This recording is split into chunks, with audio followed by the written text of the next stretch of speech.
मेरी माटी मेरा देश, माटी को नमन, वीरों को वंदन। नमस्कार, मैं अपलव सक्सेना आप सभी का स्वागत करता हूं आज के हमारे कार्यक्रम में। आज का जो कार्यक्रम है और उसका जो टॉपिक है वो जुड़ा हुआ है हमारी ज़िंदगी से, हमारी हेल्थ से और हमारी वेलनेस से, और ये बहुत ही सेंसिटिव टॉपिक है। देखिए, एक अंतर होता है अगर हम बात करें पैशन की या फिर एक बात करें हम एडिक्शन की। पैशन आपको ऊंचाइयों तक लेके जाता है, आपको हमेशा अग्रणी रखता है आप आगे बढ़ने के लिए। अगर हम एडिक्शन की बात करें तो एडिक्शन हमें कहीं ना कहीं दलदल में ज़रूर लेकर के जाता है, और अगर वो एडिक्शन ड्रग्स का हो तो फिर बचने का शायद उपाय बहुत कम हो। इसी के बारे में आज हम बात करेंगे और मैं आप सभी को रूबरू कराना चाहता हूँ हमारे बीच में एक्सपर्ट डॉक्टर साहिल त्रिवेदी जी का। डॉक्टर साहिल, बहुत बहुत स्वागत है आज के कार्यक्रम में हमारा। डॉक्टर साहिल, थोड़ा सा हमारे दर्शकों को अपने बारे में बताएं। जी, मैं एक मनोवैज्ञानिक के तौर पर 15 साल से काम कर रही हूँ और मेंटल और फिजिकल हेल्थ पे काम कर रही हूँ। ज़्यादातर मैं यूथ पे काम करती हूँ क्योंकि युवा हमारे देश का भविष्य है, और उनमें जो समस्याएं पाई जाती हैं वो मानसिक और शारीरिक स्वास्थ्य को लेकर पाई जाती हैं, जैसे कि मेंटल हेल्थ को लेके बहुत ज़्यादा स्ट्रेस, एंजाइटी, और इसीलिए वो किसी न किसी लत का शिकार हो जाते हैं। और वो लत को छुड़ाने का काम मैं करती हूँ और उनकी मदद करती हूँ उनको उस लत से बाहर निकालने में। और कुछ इस तरह के भी लोग हैं जो काफ़ी एज है और अबव 50 भी इस तरह की लतों का शिकार हो जाते हैं। तो काफ़ी सालों से मैं मानसिक स्वास्थ्य और शारीरिक स्वास्थ्य पे काम कर रही हूँ और लोगों की मदद करती हूँ, जैसे कि पब्लिक में जाके, जेल्स में जाके, स्कूल्स में जाके, कॉलेजेस में जाके उनको गाइड करती हूँ कि कैसे इस लत से बाहर निकला जाए। तो डॉक्टर साहिल, आप जैसे कि एक साइकोलॉजिस्ट हैं, एक लाइफ कोच हैं, आप एक सोशल एक्टिविस्ट भी हैं, तो और आपने भी बताया कि ड्रग की या किसी भी चीज़ की लत, तो ये ड्रग की लत होती क्या है और ये कैसे लगती है? देखिए, जो ऑलरेडी ड्रग एडिक्ट लोग होते हैं वो क्या करते हैं कि वो बुलाते हैं उन लोगों को साथ में और वो बोलते हैं कि चलो लेट्स ट्राई, एक बार हम ट्राई करते हैं। जैसे कि, और जब कोई चीज़ पर्दे के पीछे होती है ना, तो हमें भी देखने का मन करता है कि वाओ ये चीज़ कैसी होगी, एक बार देख लें। और वो ट्राई करने के बाद सोचता है उस टाइम तो समझ में नहीं आया वो चीज़ कैसी थी, फिर वो दोबारा ट्राई करने की कोशिश करता है। वो अपने उसी दोस्त को बोलता है कि यार तू मुझे एक बार और ट्राई करवा, मुझे समझ में नहीं आया। तीसरी बार वो अपने कुछ नए दोस्तों को बताता है और बोलता है कि मैंने ऐसी ऐसी एक चीज़ ट्राई की है, क्या तुम भी करोगे? तो तीसरी बार वो अपने नए दोस्तों को ट्राई करवाने के लिए उस चीज़ को ट्राई करता है, और ऐसे करके कब वो उसकी आदत बन जाती है उसको पता भी नहीं चलता है। और ये आदत बहुत दिमाग पे इतना हावी हो जाती है। जैसे मैंने कई बार कुछ स्टूडेंट से बात की तो वो बोलते हैं कि मैम, हमें पढ़ाई करने के लिए, प्रिपरेशन के लिए, बहुत हार्ड एग्जाम देने के लिए, हमें बहुत ज़्यादा हार्ड एग्जाम देने के लिए कंसंट्रेशन लेवल बनाने की ज़रूरत पड़ती है, और उस कंसंट्रेशन को बनाने के लिए हम ड्रग्स लेते हैं। कुछ लोग कहते हैं कि हमें अपने कंसंट्रेशन, जबकि ये होता है कि वो ड्रग्स को जब तक उनके दिमाग में या उनकी बॉडी में रहती है तब तक ही वो कंसंट्रेशन रहता है, उसके बाद उनका कहीं ना कहीं अगर हम इस बारे में बात करें, कंसंट्रेशन के लिए ड्रग्स लेना सही नहीं है। तो अगर हमारे को युवा साथी इस तरह से कोई काम कर रहे हैं तो ये चीज़ सही नहीं है, क्योंकि कंसंट्रेशन आप उसके लिए मेडिटेट करें, आप उसके लिए योगा करें, आप उसके लिए अच्छी बातें सुने। स्पेशली मैंने ये तक सुना है, और आप इस बात में मैम ज़रूर हमें क्लियरिफाई करेंगी कि म्यूजिक सुनने से भी कई बार आप अपने आप को सुकून में पाते हैं और कॉन्सेंट्रेट उसके बाद आपका अच्छा करते हैं। तो आई थिंक ये चीज़ तो कॉन्सेंट्रेशन के लिए सही नहीं है। जी सर, म्यूजिक हो गया, डांस हो गया, नेचर हमारे ईश्वर की दी हुई, ऊपर वाले यूनिवर्स की दी हुई सबसे अच्छी चीज प्रकृति है। बिल्कुल। जो व्यक्ति 5 चीजों से प्रेम करेगा ना, वो कभी भी किसी चीज का आदी नहीं हो सकता। और वो 5 चीजें हैं अपनी बॉडी, अपना ब्रेन, प्रकृति, किताबें और अपने आप से। क्या बात वो कभी भी किसी चीज का आदी नहीं हो सकता, क्योंकि उसको पता रहेगा कि मुझे ये चीज कितना नुकसान कर रही है और मेरे बाद में कितने नुकसान होंगे, इसके क्या साइड इफेक्ट्स होंगे। एक 5वीं चीज मैं भूल गई, परिवार। वो कभी भी कोई गलत काम नहीं करेगा, वो कोई गलत चीज का आदी हो ही नहीं सकता। तो ये थोड़ा सा हम लोगों को ध्यान रखना है, अपने आप से प्यार करें, परिवार से प्यार करें। और देखिए, ड्रग्स जो एक चीज है, जो एक एलिमेंट है, ये लीगल तो है नहीं, इलीगल है। तो आप अपने आप को भी ट्रबल में डाल रहे हैं, इलीगल एक्टिविटीज़ को कर रहे हैं, फैमिली को ट्रबल में डाल रहे हैं, सोसाइटी को ट्रबल में डाल रहे हैं, और ये ट्रबल सही नहीं है। अच्छा, जैसे आपने बताया बहुत सारे लोग आपके पास आते हैं, आप उनको ये एडिक्शन से दूर रहने के लिए हेल्प करती हैं, तो कोई एक स्टेज है जिसपे लोग आते हैं, एडवांस स्टेज, बेसिक स्टेज, किस तरह के लोग आपको अप्रोच करते हैं? सर, एडवांस और बहुत एडवांस और बेसिक दोनों वाले लोग आते हैं। सबसे ज्यादा ड्रग्स कब शुरू करता है इंसान? यूथ। पता है, यूथ को एक जज्बा रहता है कि जो भी नई चीज है ना मैं ट्राई करूं, जो कि गलत है। हाँ, जो कि गलत है, क्योंकि हमारे उस टाइम हार्मोन्स चेंज होते हैं और हमें लगता है कि उन्हें लगता है कि अरे हमारे पेरेंट्स ने हमें बताया नहीं, या हमें पेरेंट्स तो बताएंगे नहीं, अपनी फैमिली से हम पूछ नहीं सकते, टीचर से पूछ नहीं सकते, क्या पता बहुत अच्छा हो, और इससे क्या बिगड़ता है? कुछ नहीं बिगड़ता, क्योंकि उनको किसी भी चीज की पूरी नॉलेज नहीं होती है। आधी अधूरी नॉलेज और आधा, जैसे आधा, हाँ, आधा अर्ध ज्ञान बहुत नुकसानदायक होता है। जैसे कहते हैं अर्ध अधगल घगरी जलकत जात, तो आधी किसी भी चीज की जानकारी उन बच्चों के लिए बहुत नुकसानदायक होती है। और इस तरह के पेशेंट्स, इस तरह के जो क्लाइंट्स आते हैं, इस तरह के लोग आते हैं, जब वो बहुत ज़्यादा उनका कंट्रोल अपने आप से आपा खो जाता है, तब उन्हें लगता है हमें छुड़ाना चाहिए। कुछ ऐसे भी लोग आते हैं जिनके पेरेंट्स को डॉक्टर्स बताते हैं, अच्छा, कि आपके बच्चे में ये प्रॉब्लम कई इस वजह से हो रही है, कुछ टेस्ट कराए हो, उनके रिजल्ट्स आए हुए हो, या उन्होंने खुद ने एक बिहेवियर में चेंज देखा हो। क्योंकि ड्रग्स लेने के बहुत सारे ऐसे तरीके हैं, नर्व से जो लेते हैं तो डॉक्टर्स देखते ही पहचान जाते हैं। तो मेरे देश के डॉक्टर्स से मेरा निवेदन भी है कि इस तरह के अगर यंग लोग या इस तरह के यूथ आते हैं तो कृपया उनके पेरेंट्स को बता के और उनको गाइड करें कि वो ड्रग्स से छुटकारा पा सके, उन्हें सही गाइडेंस दें। और सही गाइडेंस देने के लिए कुछ समय, कुछ तरीके होते हैं जो माननीय नरेंद्र मोदी जी ने अपने मन की बात में भी बताया। जैसे कि जम्मू में एक म्यूजिक थेरेपी और म्यूजिक के द्वारा, अभी आपने भी शेयर किया, उसके द्वारा बच्चों को ड्रग्स से दूर रखा गया। ऐसे ही मध्य प्रदेश में एक बहुत बड़े फुटबॉल प्लेयर ने बच्चों को ड्रग्स से दूर करने के लिए फुटबॉल की तरफ आकर्षित किया। इसी तरह हम किसी भी चीज को छोड़ने के लिए उसको रिप्लेस कर दें, उसको वहां से विड्रॉ करने के लिए। और ये कोई भी फैमिली मेंबर, कोई भी पड़ोसी, हम सामाजिक प्राणी हैं, we humans are the social animals. और हमारे समाज में होने वाली कोई भी अच्छी और बुरी बात कि हम प्रत्येक व्यक्ति जिम्मेदार हैं। और अगर हम एक अच्छाई की ओर हमारे समाज को, यूथ को, हर व्यक्ति को लेके जाएंगे तो ये बहुत अच्छा रहेगा। अब आप मुझसे सवाल करेंगे कि इसको छुड़ाने में कितना टाइम लगेगा? जी, देखिए छुड़ाने में कितना टाइम लगेगा, और आपने अभी जो बात कही मैं उससे अग्री करता हूँ, बहुत ही अच्छी आपने बात की। और देखिए चिकित्सक जो हैं वो अपना रोल निभाते हैं, और आपने बताया चिकित्सक ही होते हैं जो ये उनके पेरेंट्स को, या जो विक्टिमाइज्ड हैं, मैं उनको विक्टिमाइज्ड ही बोलूँगा, ड्रग्स से जो एडिक्टेड हैं, उनको बताते हैं, तो वो अपना रोल कर रहे हैं। उसके बाद फिर आप जैसे लोग हैं जो आगे बढ़ करके इसके बारे में स्प्रेड करते हैं अवेयरनेस को। ये तो बात सही है कि ये कितने दिनों में सही होता है, ये तो मेरा क्वेश्चन आपसे आ ही रहा है, कितने दिनों में सही होता है। लेकिन क्या कोई स्पेसिफिक पीरियड है जिसमें आपको लगता है कि सही हो जाता है, या फिर आपको लगता है कि नहीं ये एक ऐसा चीज़ है जो एक प्रोसेस है और प्रोसेस साथ में काफ़ी टाइम लग सकता है? आपको एक चीज़ बताती हूँ सर, अगर आपको कोई भी चीज़ छोड़नी है, किसी भी चीज़ की आदत, किसी भी चीज़ की, इवन किसी इंसान की, कुछ लोग एडिक्ट इंसान के हो जाते हैं, चाय, सुपारी, पान मसाला, अल्कोहल, ड्रग्स, आप 21 दिन 21 डेज फॉलो करें। उसको फॉलो करने का सबसे बड़ी चीज़ है रिप्लेस, विड्रॉ एंड रिप्लेस। और इन्होंने बताया कि 21 डेज का प्रोसेस है। वैसे तो देखिए 21 डेज से अगर आप पहले इसको छोड़ सकते हैं तो ये तो एक जंग जीतने लायक होगा, लेकिन एक प्रोसेस है, उस प्रोसेस के साथ में आप चलें और उसको हल्के हल्के अपनी ज़िंदगी से आपको जड़ से ही बाहर निकालना है। अच्छा, मेरा सवाल डॉक्टर साहिल आपसे एक और आ रहा था। देखिए जो लोग ड्रग्स लेते हैं वो तो ग्रसित हैं, और मैं ये ज़रूर जानना चाहूँगा कि वो लोग किस तरह से उपाय करें, लेकिन वो लोग क्या करें जो जानते हैं सोसाइटी के अंदर, उनकी फैमिलीज़ में, उनके फ्रेंड्स में या नेबरहुड में भी उनको पता है कि कोई ऐसा है जो ड्रग एडिक्टेड है, वो उस चीज़ को उस पर्सन से कैसे दूर करें? देखिए इसके लिए हमको, अगर बहुत ज़्यादा हार्ड सिचुएशन हो चुकी है, जैसे आपने बोला बेसिक या एडवांस, तो एडवांस हो चुकी है, तो एडवांस सिचुएशन में तो आपको एक्सपर्ट से कंसल्ट करना पड़ेगा। बाकी हम उसको अकेला नहीं छोड़े। जब भी कोई व्यक्ति अकेला रहता है तो उससे अकेलेपन को दूर करने के लिए भी ये चीज़ ली जाती है। आजकल वर्कलोड, स्ट्रेस, एंजाइटी ज़्यादा होने से भी कुछ समय के लिए हमारा दिमाग शांत हो जाता है ड्रग्स लेने से, तो उसके लिए भी लोग लेते हैं।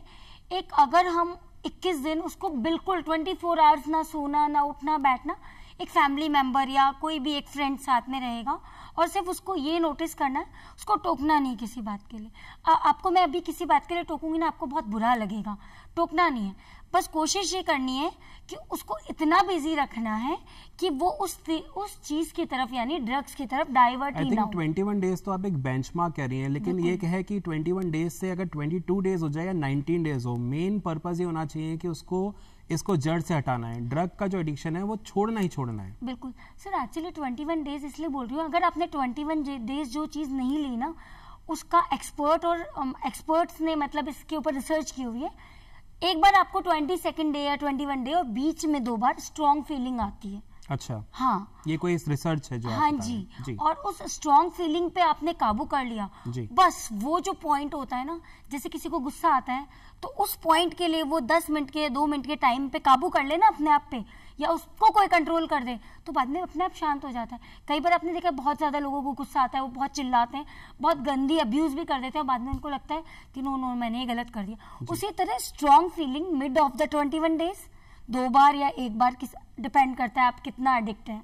और 21 डे के बाद 22nd या 21 डेज आती है। उसके बाद आपने ड्रग्स नहीं लिया तो आपका 100% ड्रग्स छूट जाएगा। और ये दूरदर्शन की बहुत अच्छी पहल है, हमारे माननीय नरेंद्र मोदी जी की भी पहल है कि समाज के इस पहलू पे काम कर रहे हैं। सबसे ज्यादा युवा पीड़ित है, जितने मेरे पास लोग आते हैं उसमें युवा सबसे ज्यादा पीड़ित है। और मैं ये कहूंगी कि इसको जड़ से प्रॉपरली खत्म करना तो पॉसिबल नहीं है, क्योंकि एक ड्रग्स एक दवाई का भी पार्ट है। बहुत सारी मेडिसिन इन्हीं पौधों से बनती है जी। लेकिन आपने सुना होगा किसी भी चीज की कमी और अति दोनों नुकसानदायक होती है। बिल्कुल। अभी मैं आपको आज 1 किलो बादाम खिला दूं जो कि आपको 1 महीने में खानी चाहिए, तो क्या वो कोई फायदा करेगी?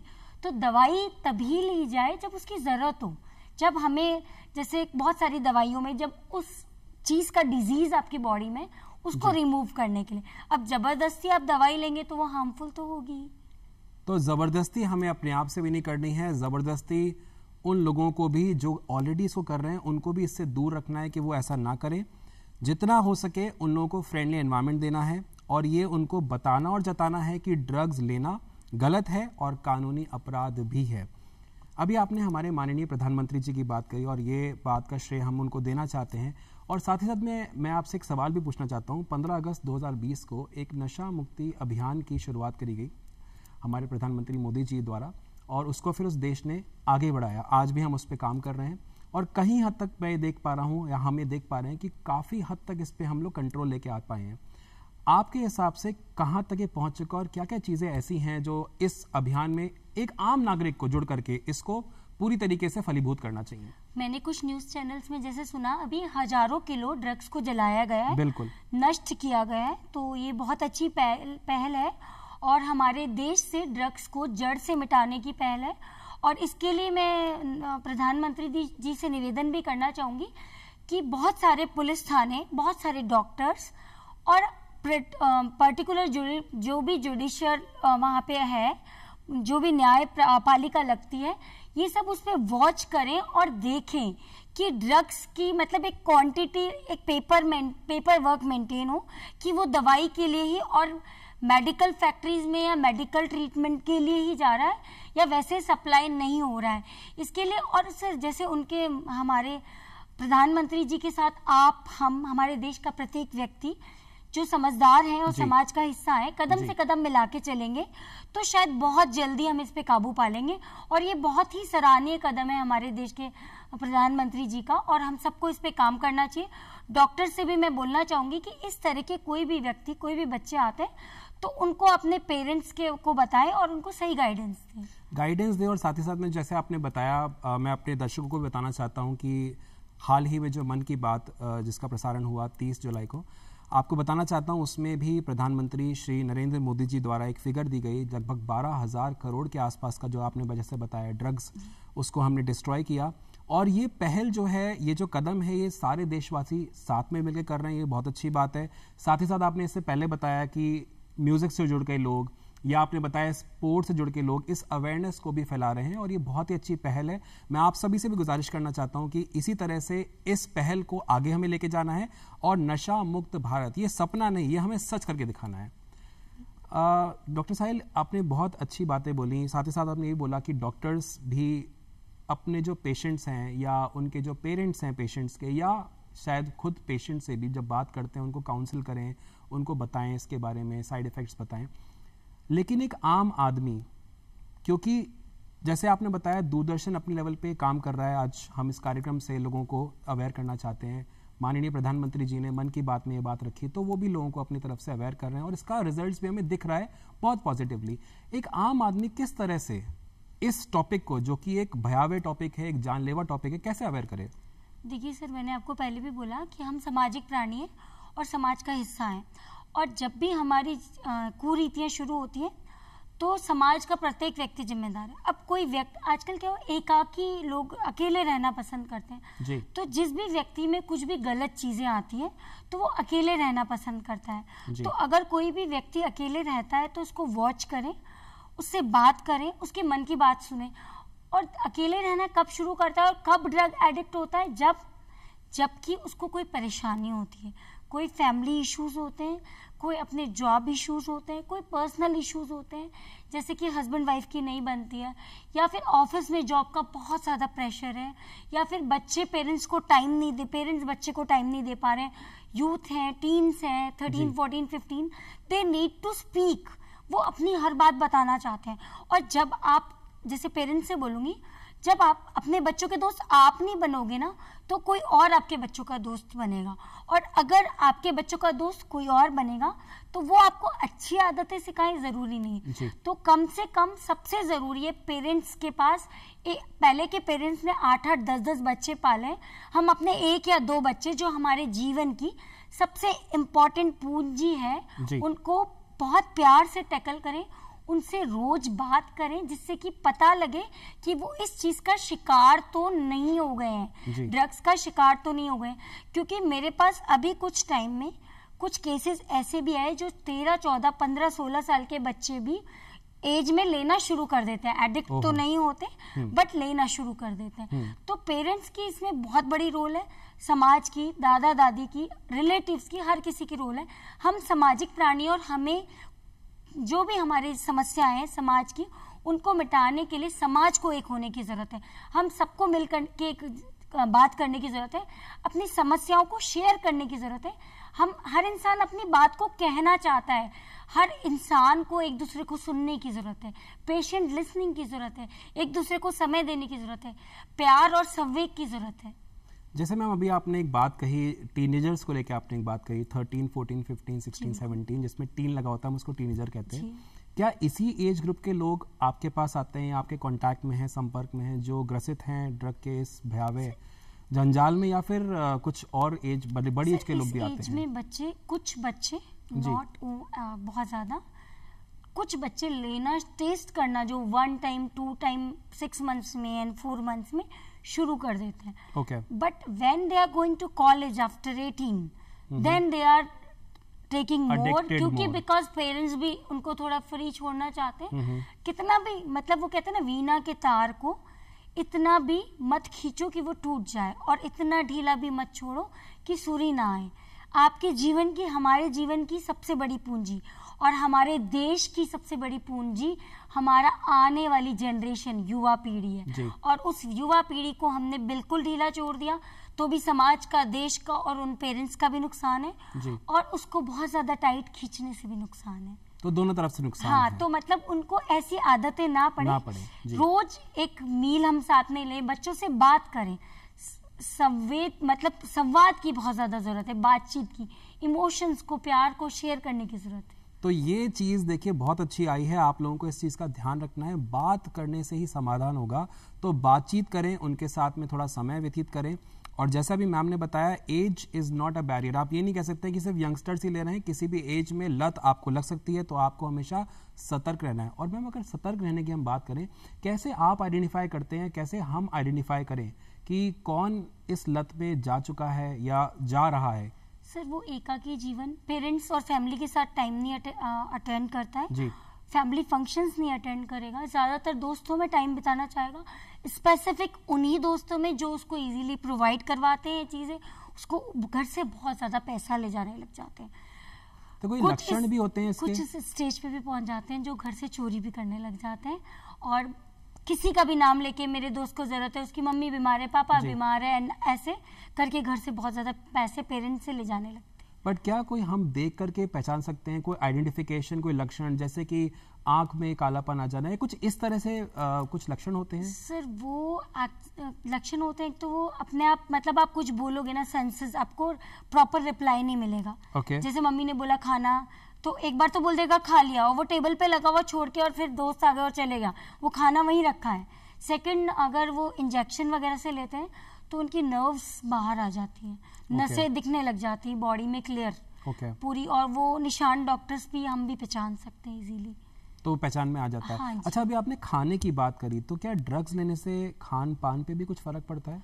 सर वो दिमाग शांत हो जाता है ना, तो वो खाना इंसान कम खाने लगता है ड्रग्स, मतलब क्वांटिटी या फिर जो उनकी डाइट है वो बहुत मतलब ज्यादा वो भूल जाता है, दिमाग में उसको याद ही नहीं रहता कि मैंने खाना खाया है नहीं खाया। मतलब उसको लगता है कि, जैसे मैंने बताया, कुछ स्टूडेंट्स बोलते हैं कंसंट्रेशन बढ़ रहा है, बट उसका कंसंट्रेशन लेवल बिल्कुल भूल जाता है, मेमोरी लॉस होने लगता है, short term long term memory loss होने लगता है। Short term memory loss is in the sense कि मैंने ये फोन यहाँ रखा या कुछ भी रखा, मैं भूल गई। और लॉन्ग टर्म मेमोरी मतलब कि पुरानी बातें भूलना, कि मम्मी ने याद दिलाई कि तुमने फीस जमा करवा दी थी, मैं भूल गई, नहीं मैंने नहीं करवाई, कुछ सामान को, पुरानी चीजों को भूल जाना, ऐसे इस तरह के लॉसेस। लक्षण बहुत ही खराब हैं, लक्षण अच्छे नहीं हैं, आप देख पा रहे हैं, सुन पा रहे हैं इस चीजों को। तो इन चीजों को देखते हुए यही मन में आता है, हमें प्रण लेना चाहिए कि हम तो दूर रहेंगे ही, लेकिन हम ये अपनी तरफ से भरसक प्रयास करेंगे कि जो भी इससे ग्रसित है उसको दूर रखना है। और उसी के लिए दूरदर्शन के परिवार की तरफ से मैं आप सभी को गुजारिश करना चाहता हूं कि सोशल मीडिया के थ्रू आप अपने मैसेजेस को स्प्रेड करें, आप चाहे वीडियोस बनाएं, आप लोगों तक, क्योंकि आज के टाइम पे इतने सारे हमारे पास में गैजेट्स हैं जिससे हम ये स्प्रेड कर सकते हैं मैसेज कि ये एक जानलेवा बीमारी की तरह है और ड्रग्स हमें हमेशा नुकसान ही देगा। सिर्फ दवाई के तौर पर अगर कोई चिकित्सक आपको देता है तो वो उसको पता है चिकित्सकों की क्यों दे रहा है, दवाई के रूप में उसको ले, ना कि उसको नशे के रूप में ले। क्यों हमने ये बात कर ली कि खाने पे भी बहुत असर पड़ता है, ये भी हमें पता चल गया कि सेहत पे भी असर पड़ता है, और ये भी हमें पता चल गया कि इसके लक्षण किस तरह से दिखाई देते हैं। आपने अपने जब इंट्रोडक्शन दिया, शुरुआत में एक बात कही थी कि आप जेल में जाकर के कैदियों से भी मिलती हैं। जब आप जेल में जाती हैं, कैदियों से मिलती हैं, क्या वो भी ड्रग्स एडिक्टेड होते हैं, और अगर वो होते हैं तो किस तरह से आप उनको बाहर निकालते हैं? जेल में, जब जेल में मैं जाती हूँ सर, जेल में ये चीज़ें अवेलेबल नहीं है क्योंकि हमारी गवर्नमेंट बहुत अच्छा काम कर रही है, बट जब हम जेल में जाते हैं तो वहाँ कुछ इस तरह के लोग हैं।